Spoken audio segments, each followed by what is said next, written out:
Hi friends, আশা করি সবাই ভালো আছো। আমিও ভালো আছি। তো সব দিন তো রান্না বান্নার ভিডিওই দেখাই। তো আজকে বরকে বললাম তুমি আজকে স্নান করে খেতে বসবে, আর আমি তোমাকে যে খেতে দেবো সেই ভিডিওটা করব। তো যাই হোক, কী রান্না হবে বলো তো। শাক রয়েছে আর ডাল তো হবেই, ডাল সেদ্ধ বসিয়ে দিয়েছি, শাকটাও ভেজে নিচ্ছি। আর এখানে এখন বাজে প্রায় 1টা, রান্নাবান্না কমপ্লিট। তো আমি সমস্ত কিছু কাজকর্ম সেরে তারপরে আমি খাওয়া দাওয়া করে স্নান করব। আর ওকে আগে খেতে দিয়ে দিলাম।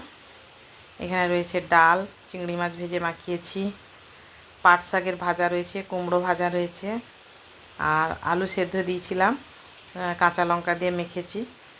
তো আজকের মেনু এটাই, বিশেষ কিছু সবজি টবজি আর করে উঠতে পারিনি, শর্টকাট রান্না বান্না। তো শর্টকাট বলবো না, মোটামুটি অনেকগুলোই হয়ে গেছে।